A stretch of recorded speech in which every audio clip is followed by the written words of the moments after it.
Aleluia, série Amigos de Deus, amém ou não amém? Na palavra de Deus, na Bíblia, nós vemos aqui, gente, pessoas que foram intituladas por Deus como amigos de Deus.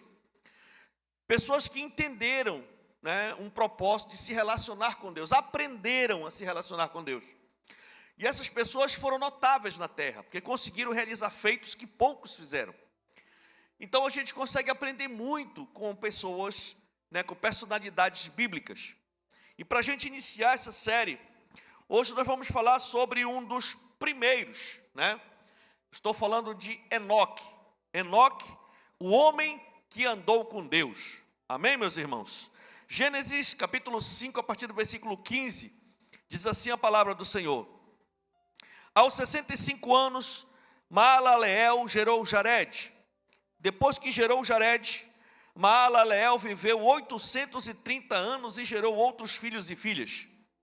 Viveu ao todo 895 anos e morreu.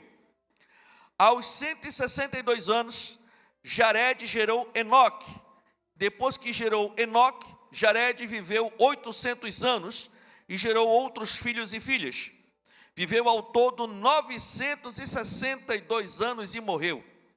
Aos 65 anos, Enoque gerou Matusalém.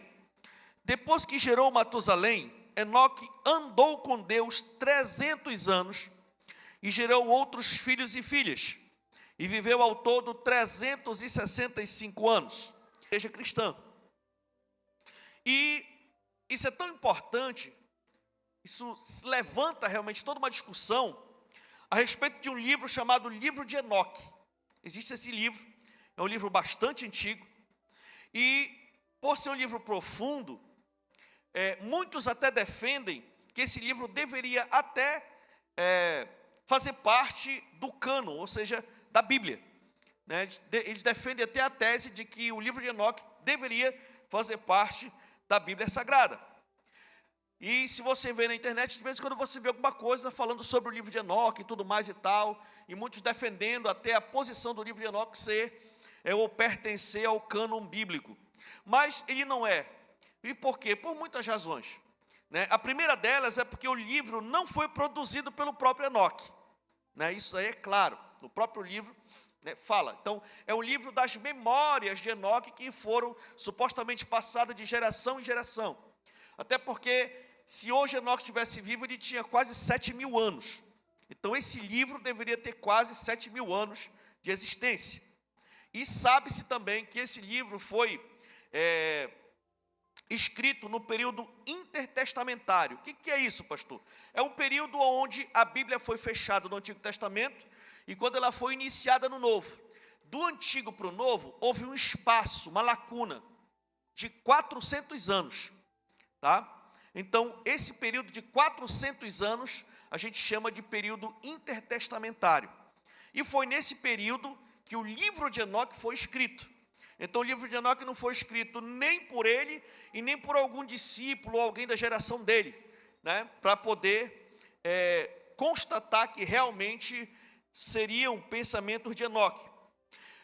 O outro motivo é que o livro faz uma alusão às memórias que o povo tinha acerca do que Enoque supostamente profetizou e não o que ele mesmo falou. E uma coisa muito forte que pesa também é que em toda a história, em todo momento da história do Antigo Testamento, os judeus não reconheceram o livro de Enoque como um livro sagrado. E a história é dos judeus. Enoque é como se fosse um dos patriarcas do povo judeu. Então, em todos os livros da Antiga Aliança, não se faz menção do livro de Enoque como um livro sagrado, um livro que pertence às Escrituras. Tanto é que o nosso Antigo Testamento é o mesmo Antigo Testamento da Septuaginta, que se chama lá na cultura judaica, tá certo? Então é interessante isso, E, de verdade, o fato de um livro trazer uma verdade não o torna a palavra de Deus. Então, nós temos que entender isso. Por mais bom que seja o livro sagrado já está fechado. Amém, meus irmãos? Aquilo que Deus deveria deixar de testamento para o seu povo, Ele já deixou.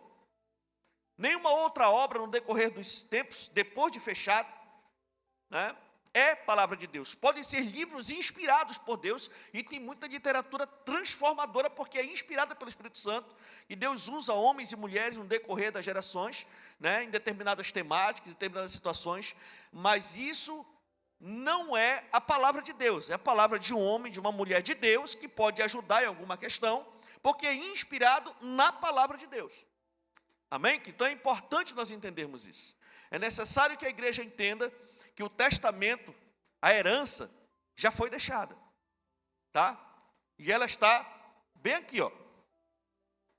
Pode estar no seu app, no seu celular, ou pode estar na forma física, como eu estou pegando aqui, mas essa aqui é a palavra de Deus. Amém, meus irmãos? Então é importante a gente entender isso, para a gente poder caminhar em cima desse pensamento aqui, tá certo? Então, o nome Enoque, em hebraico, é Chanor. E Chanor significa dedicado, disciplinado e discipulado. Judas, o irmão mais novo de Jesus, chamou Enoque de o sétimo depois de Adão, ou seja, a sétima geração a partir da criação do homem, né?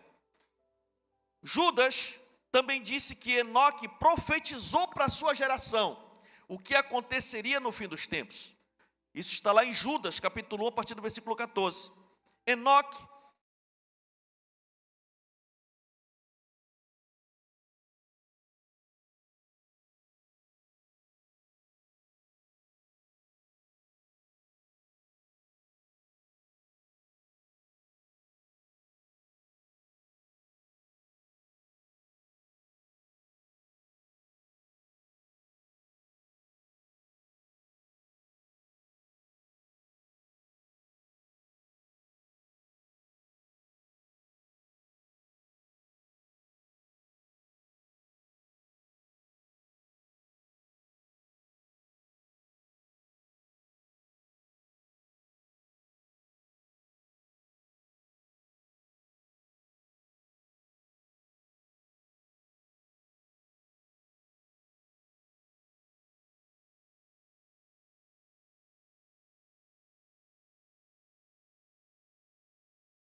vieram dar duas notícias para Abraão. Primeiro é que ele iria ser pai, né?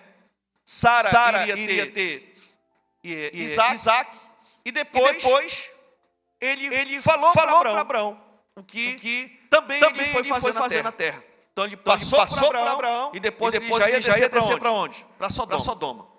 Né? Então interessante que lá em Gênesis 18, 16 diz assim: quando os homens se levantaram para partir, avistaram lá embaixo Sodoma. E Abraão os acompanhou para desperdício. Então o Senhor disse: esconderei de Abraão o que estou para fazer? Aí ele continua: não. Abraão, os pecados de Sodoma, a iniquidade de Sodoma, a carnalidade de Sodoma, o estilo de vida daquela cidade, porque Sodoma era capital, mas tinha mais 5 cidades ao redor. Estão subindo até mim. E eu estou indo lá, eu mesmo para ver que está rolando lá, porque se estiver rolando, eu vou destruir tudo. E aí automaticamente Abraão lembrou de quem? Do sobrinho dele que estava lá.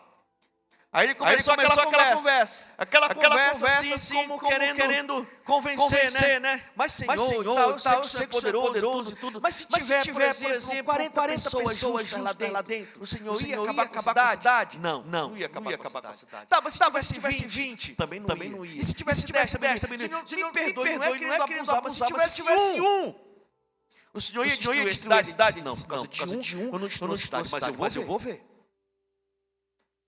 Então ele chegou lá e encontrou Ló, e deu um jeito e tirou Ló de lá e julgou todo aquele povo. Né? Então existe um juízo para o povo que celebra a carne. Existe uma consequência para uma sociedade aonde as pessoas se inclinam para satisfazer os seus desejos carnais. E é necessário que todo ser humano entenda isso. Então Deus revelou para Abraão o que iria acontecer. Um outro cidadão que a gente viu claramente que o Senhor revelou muita coisa para ele foi Moisés. Moisés, né? O Senhor estava com ele e revelou para ele como aconteceu toda a criação, a queda do homem, o início da humanidade, o dilúvio, todo o tempo dos patriarcas, a ida do povo para o Egito, até que a sua geração estava vivendo escravizada, até chegar no tempo de Moisés. Impressionante.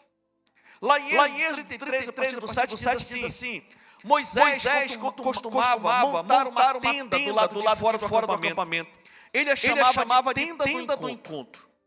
Quem quisesse consultar a Deus ia à tenda, fora do acampamento.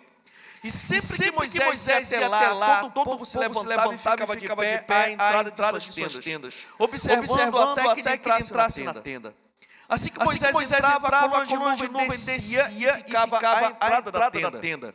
Enquanto o Senhor falava com Moisés, o Senhor ia para lá se encontrar com Moisés na tenda do encontro. A nuvem descia, a presença de Deus entrava e Deus começava a falar com Moisés. Quando o povo ia a coluna de nuvem parada à entrada da tenda, todos prestavam adoração de pé, cada qual na entrada de sua própria tenda. O Senhor falava com Moisés.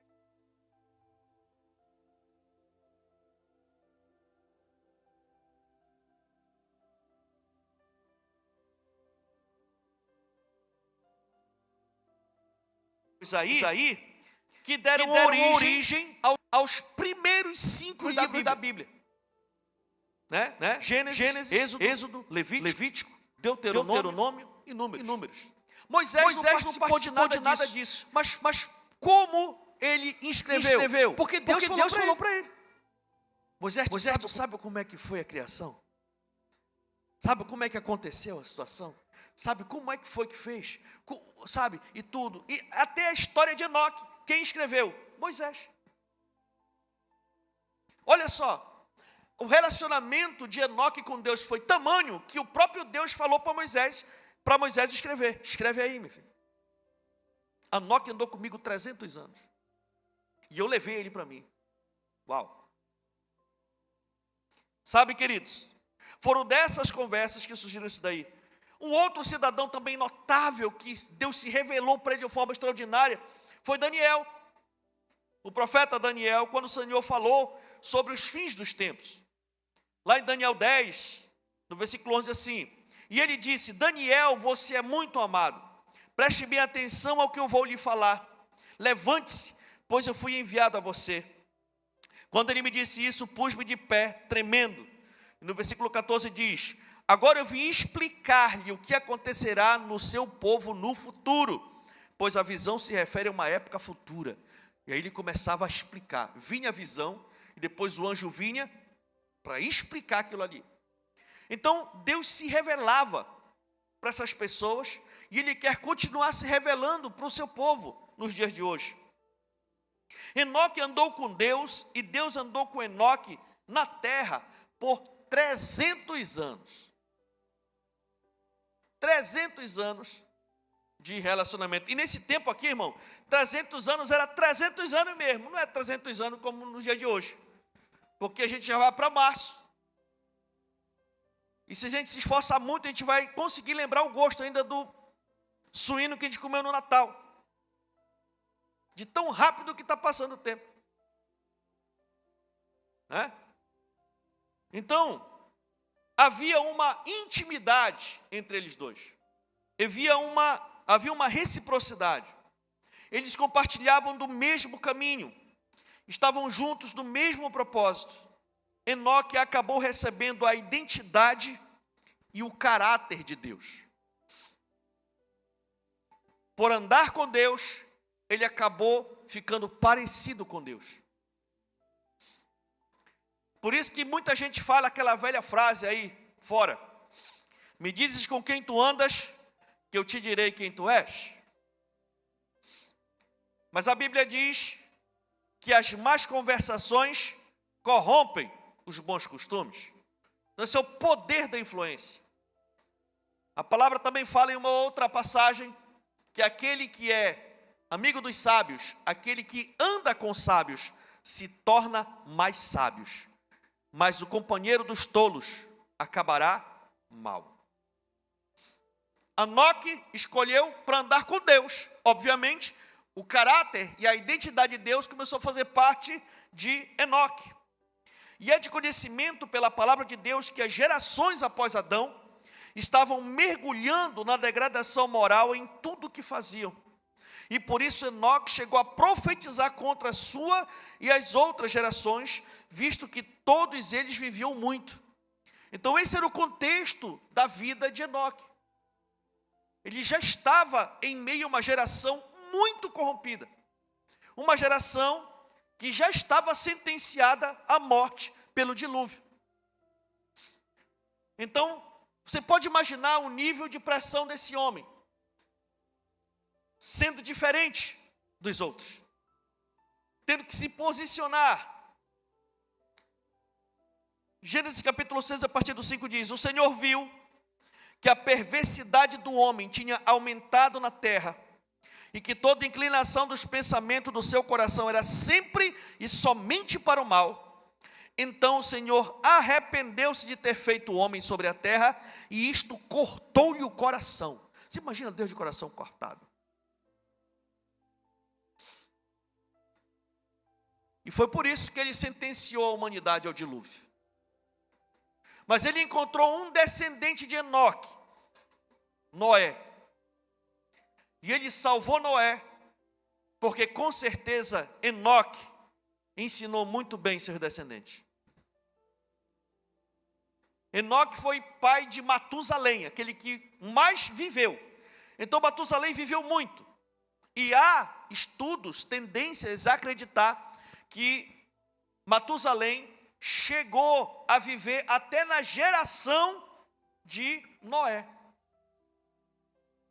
Até tem um filme, um desses Noé da vida, que aparece o Matusalém conversando com Noé.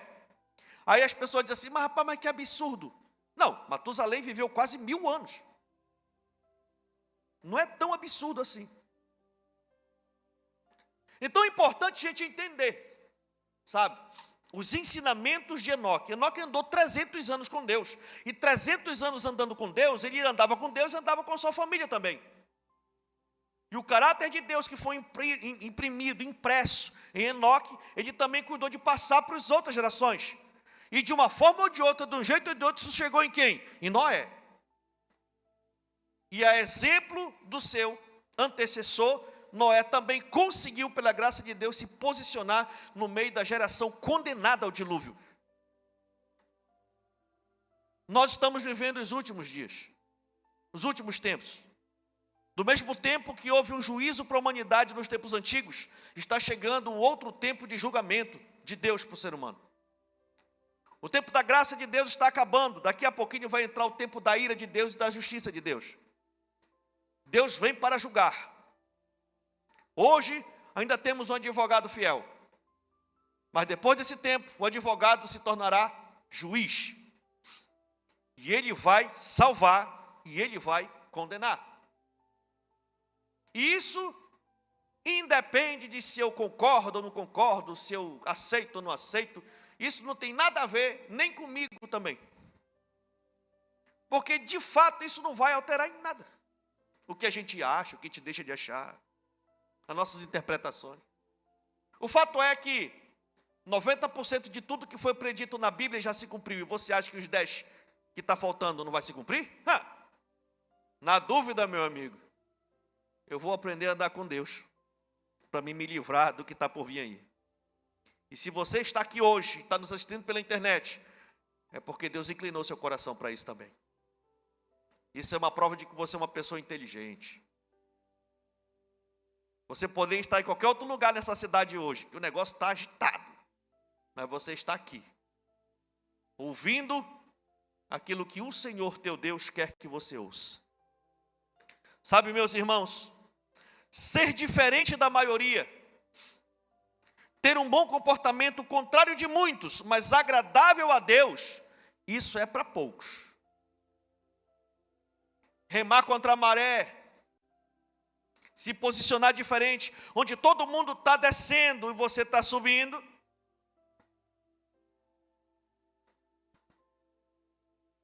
Por que não? Pois é diferente. Meu irmão, tem uma visão transcendental e espiritual. Quando muitos só veem a carne e a matéria, de fato, só os nobres de Deus conseguem ter. Conseguem ter. Enoque ousou ser diferente, ousou fazer a vontade de Deus. Enoque ousou andar com Deus em meio a uma geração condenada pelo dilúvio. E o Senhor espera isso da sua igreja nos dias de hoje. Que a igreja seja diferente, que a igreja viva diferente, que a igreja seja como Daniel, que resolveu não se contaminar com as comidas consagradas do povo que ele chegou para morar. Mesmo que isso custe algumas perdas, críticas, até perseguições, por pessoas que não entendem o nosso posicionamento baseado naquilo que a gente crê. Mas se faz necessário, porque isso é uma forma de nós adorarmos a Deus em verdade. Eu vejo pessoas que por não querer desagradar, não querer chamar a atenção, acabam concordando, acabam aceitando e até participando de projetos pecaminosos sem necessidade nenhuma.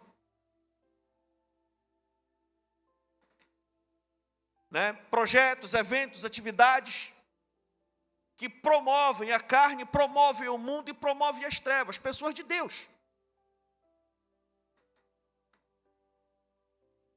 Não, pastor, porque eu não quero desagradar, porque eu não quero chamar atenção, não quero... Pois é, mas a Bíblia é clara que se diz assim, aquele que se faz amigo do mundo, constitui-se inimigo de Deus.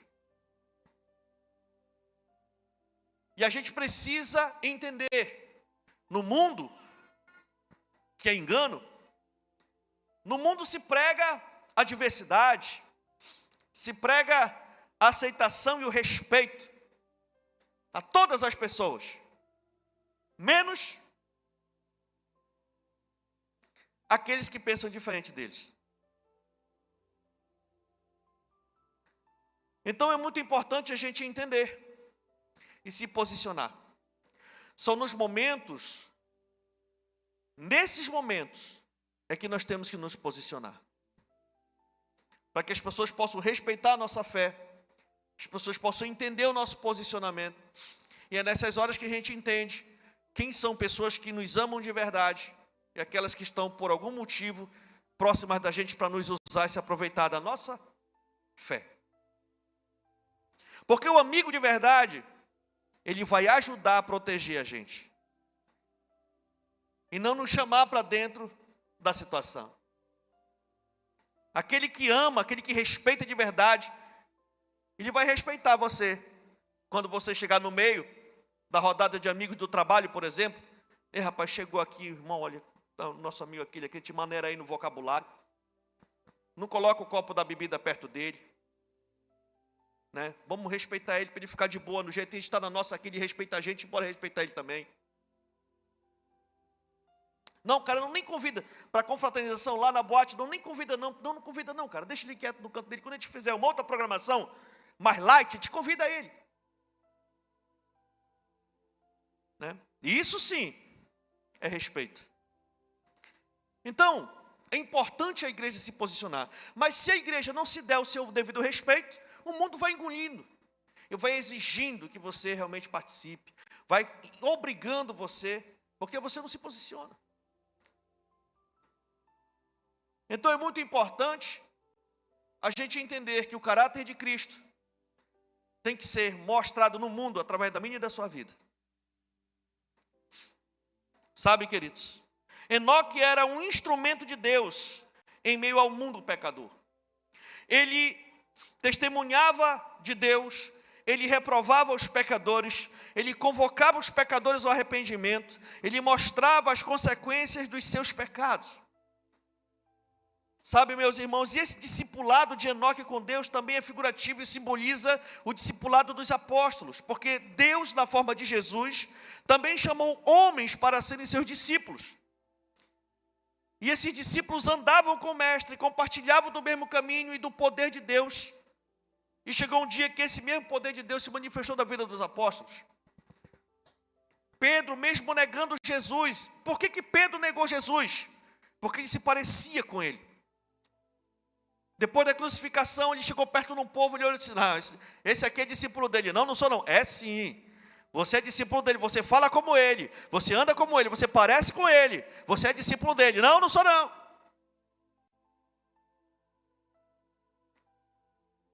Deus e Enoque eram amigos de tal forma que o Senhor se agradou dele e o tomou para si. E o verbo tomou no original é elacar. Ocorre que esse verbo também aparece nesse mesmo sentido em Lucas 17:36, quando Jesus está falando sobre sua volta. E ele diz lá, 2 pessoas estarão no campo, uma será tomada e a outra deixada. É a mesma palavra, lacar. Isso porque o verbo também significa arrebatar, levar com força, com ímpeto. Então nós podemos traduzir Gênesis 5:24 como: e andou Enoque com Deus, e não apareceu mais, porquanto Deus para si o arrebatou. E de verdade, não tem nada a ver com a Bíblia, mas é uma questão que eu acredito, porque a geração de Enoque estava tão mergulhada na iniquidade, que a posição que ele tomava já ia matá-lo. A geração estava tão corrompida que não estavam mais conseguindo conviver com Enoque. Então, Enoque viveu uma vida tão sobrenatural que chegou no máximo de Deus chegar e dizer assim, rapaz, ninguém vai te matar não. Eu não vou dar esse privilégio para ninguém fazer isso. Porque esse povo está ímpio e vai ser condenado e a gente vai exterminar a humanidade e eles não vão te matar. Vem cá. Levou.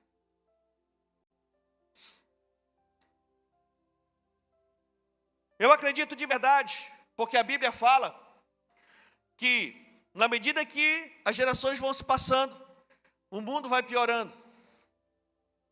E a Bíblia diz que na segunda volta do nosso Senhor, A geração vai estar como a geração de Sodoma. O povo vai estar corrompido. Então é necessário que a gente entenda esse termo arrebatar, porque eu acredito que o arrebatamento de Enoque também é a prefiguração do arrebatamento da igreja nos últimos dias. O negócio vai apertando, as pessoas vão tendo ódio da igreja, ódio das pessoas, ódio dos crentes, vão apertando, apertando. Vai chegar no ponto que vão querer vir para cima. E é nessa hora que Jesus vai vir. E do mesmo jeito que ele arrebatou Enoque, ele vai arrebatar a sua igreja também.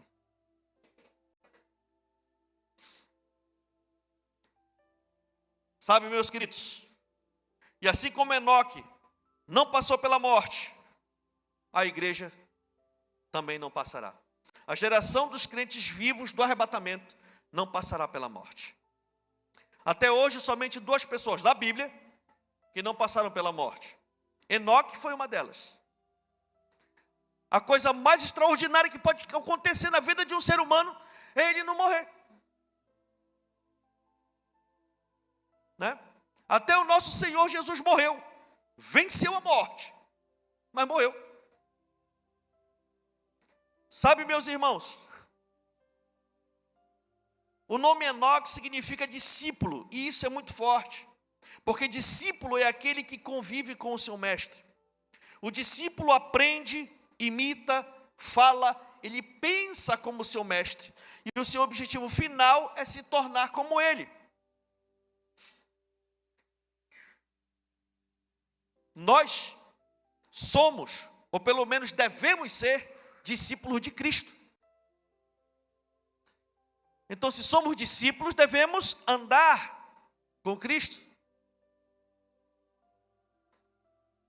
Jesus voltará a esse mundo para reinar com os seus discípulos. E para sermos discípulos de Jesus, nós temos que imitá-lo.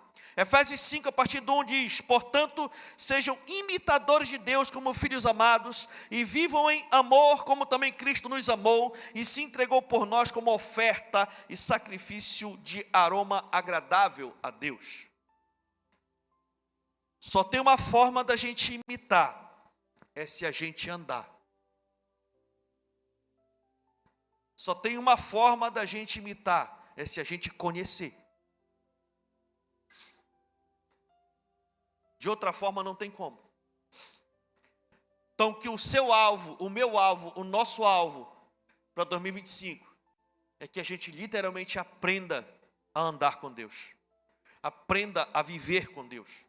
Aprenda a se relacionar com Deus. Aprenda a fazer a coisa acontecer. É preciso conhecer quem é Jesus. Com mais profundidade, com intimidade e reciprocidade. Se andarmos com Ele e o obedecermos, Ele também andará conosco, e essa caminhada será de tal magnitude, que no último dia, Jesus irá nos tomar e nos arrebatar para Ele mesmo. Ou nós vamos até Ele nas nuvens, ou Ele vai vir nos buscar e levar para o céu de glória. Sabe, irmãos? E aí estaremos para sempre com o Senhor, como Enoque está até hoje e pela eternidade. 1 Tessalonicenses 4, a partir do 16 diz: pois, dada a ordem, com a voz do arcanjo e o ressoar da trombeta de Deus, o próprio Jesus descerá do céu, e os mortos em Cristo ressuscitarão primeiro. Depois disso, os que estivermos vivos seremos arrebatados juntamente com eles das nuvens para o encontro com o Senhor nos ares, e assim estaremos com o Senhor para sempre. Consolem-se uns aos outros com essas palavras. Palavras de consolo, palavras de esperança. Fique firme, não ceda, não retroceda, não ceda a convite. Fique firme, porque o Senhor tem muito para fazer na sua vida e através da sua vida. Em Óbidos existe uma igreja que tem procurado imprimir o caráter de Cristo na vida dos seus membros. Que você possa ser desafiado a esse ano a ter o seu caráter mais parecido com o caráter de Cristo. A chegar a tal ponto que as pessoas possam sentir um perfume diferente vindo de você, que é o bom perfume de Cristo, como diz as Escrituras. Enoque andou com Deus. Que os meus filhos, que os meus netos, que os seus filhos, que os seus netos possam dizer: o meu pai andou com Deus, a minha mãe andou com Deus, a minha avó andou com Deus, o meu avô andou com Deus. Ele foi um homem de Deus, ele foi uma mulher de Deus. Enquanto estiveram vivos, procuraram viver diferente nessa terra. E se hoje tem alguma coisa de positivo na minha vida, de Deus na minha vida, foi porque o meu pai, o meu avô, a minha avó, a minha mãe, me ensinou. Esse deve ser o nosso legado. Legado é o que a gente deixa nas pessoas. Herança é o que a gente deixa para as pessoas. Herança se acaba. Legado permanece. Fique de pé e aplauda ao Senhor, porque Ele é muito bom.